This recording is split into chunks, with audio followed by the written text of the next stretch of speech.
और आज हम हैं कि शादी नहीं होगी हमारी जब तक हमारी मेहंदी ना निकली। डूब के मर जाओ, ये मेहंदी ये हिंदू की रस्म है, हिंदू की रस्म है। अल्लाह की कसम ये दीन का फैसला नहीं है। हमें शर्म नहीं आती? हम शादियों में मेहंदियां निकालते हैं। मेरी जवान बेटियां बहनें मोमबत्तियां जगाकर हाथ में रखकर गली कूचों में सर से नंगी होकर, सर पे दुपट्टा भी नहीं होता, क्योंकि हिंदू औरतें बगैर दुपट्टे के होती हैं। इन्होंने तो नकल उतारनी है हिंदुओं की। ये गुलामान मुस्तफा कहां है? ये तो गुलामान हिंदुस्तान है। ना मुल्क की गैरत, ना ईमानी गैरत, ना दीन की गैरत, ना अपना कल्चर और तहजीब की गैरत। इसलिए मेरे भाइयों, मैं आज आपसे एक दरखास्त करने आया हूं कि खुदा के लिए सबसे पहले ये फैसला कर लो कि हमने अपनी शादियों पर हिंदुआना मेहंदी नहीं निकालनी।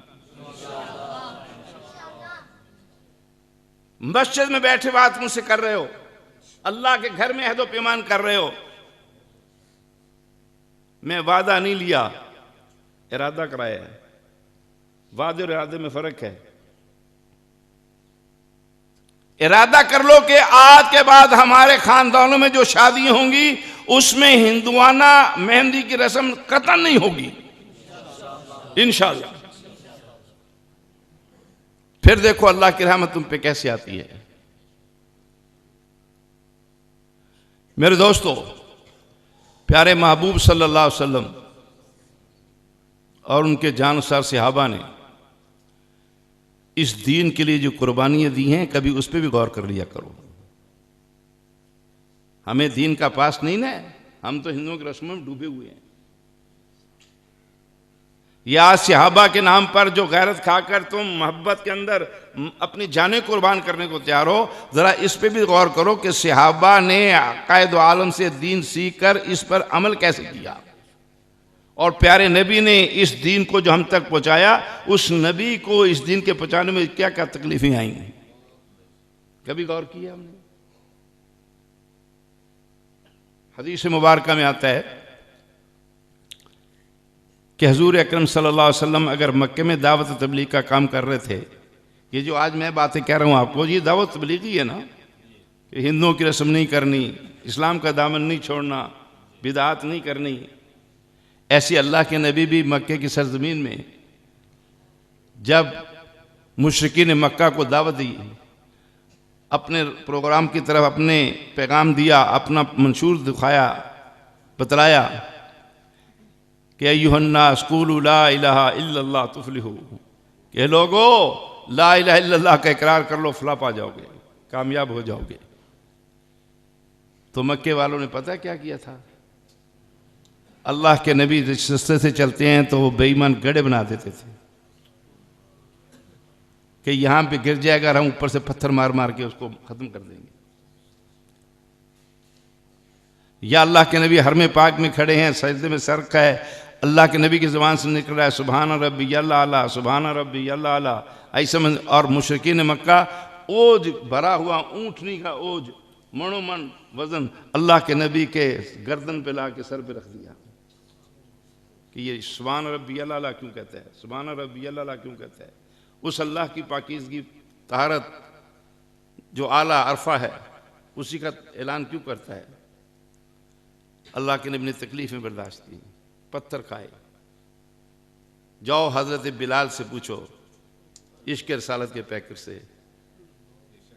कि उन्होंने पैगम्बर की तालीमात के मुताबिक जब अमल शुरू किया तो कैसे मक्के की संगलाक वादियों में घसीटा गया उन्हें, गर्दनों में रस्से डालकर।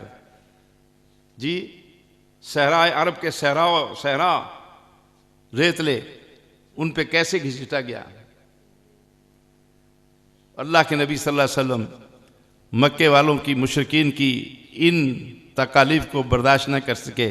दिल में सोचा कि चलो ये मक्के वाले तो शहरी लोग हैं, संगलाक वादियों में रहने वाले, बड़े सख्त मिजाज हैं, मैं देहाती माहौल में चले जाऊँ, देहाती लोग सीधे साधे होते हैं, शायद वो मेरी बात कबूल कर लें।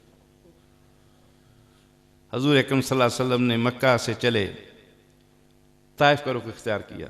ताइफ एक बस्ती थी, एक कस्बा था, गांव था, या आज के हमारे लैंग्वेज में कह दें कि कोई चक था जी, उसमें चले गए और अल्लाह के नबी ने ताइफ के शहर में बस्ती में जाकर आवाज़ लगाई, ताइफ के सरदारों से मुलाकात की और अल्लाह का तारफ़ कराकर उन्हें ला इलाहा इल्लल्लाह की दावत दी।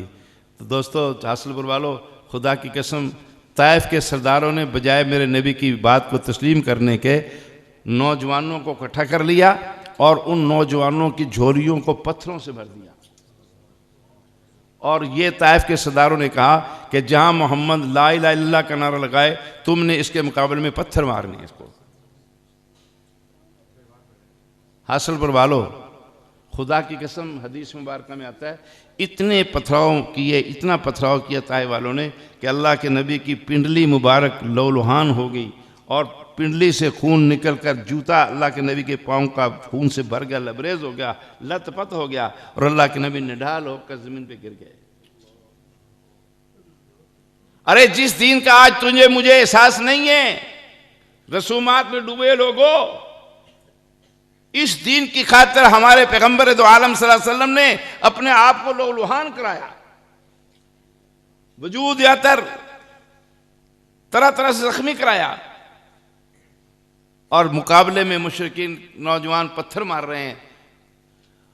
एक ने पत्थर भी मारा और अपनी जुबान से एक ताना भी दिया। कोई बोला कि मैं तेरे खुदा से डर नहीं सकता, बगावत देखो, खुदा को ललकार दिया। कोई बोला कि मैं तेरे खुदा से डर नहीं सकता, जो अपने पैगंबर की हिफाजत कर नहीं सकता। कैसे है तेरा खुदा? हम पत्थर मार रहे हैं, वो तेरी हिफाजत नहीं कर रहा, तेरा साथ नहीं दे रहा। ऐसे खुदा को नहीं मानते। ताना दे। एक और उठा, उसने पत्थर मारा और वो क्या कहता है? कोई बोला कि तुमसे ये बला हट नहीं जाती और हमारे गर्क होने को जमीन फट नहीं जाती। अगर तो अल्लाह का नबी है तो तुझसे तकलीफ क्यों दूर नहीं होती जो हम पत्थर मार रहे हैं? और अगर हम गलत हैं और तू सही है तो ये अल्लाह जमीन क्यों नहीं फाड़ देता हमारे लिए कि हम उसमें गर्क हो जाएं? ये ताने भी दिए जा रहे हैं, पत्थर भी मार रहे हैं। एक और उठा और उस बदमाश ने पत्थर मारा। कोई बोला कि आप एजाज अपना कोई दिखलाए, कम अज कम ये पत्थर ही हम तक पलटाए। ओ तू नबी है अगर मोहम्मद बिन अब्दुल्ला अल्लाह का, तो कोई मोइज़ा ही दिखा दे, और नहीं तो ये पत्थर जो हम तेरे मार रहे हैं यही हमारे तक वापस आ जाए। मेरे दोस्त, इस दौर में जब अमेरिका ने तालिबान का तोड़ा बोरा किया था ना, उस वक़्त अमेरिका भी यही जुमले कहता था और अमेरिका के ये हवारी बदमाश, ये 52-53 मुल्कों की फौजें, ये भी यही कहती थी कि तालिबान अगर सही हैं तो फिर अब ये परेशानी इनसे दूर क्यों नहीं होती। हमारे लोगों में चमक शुरू हो गई थी। अल्लाह करीम ने फौरन जिब्रील अमीन को बुला लिया, फरमाया जिब्रील या रब्बे जलील,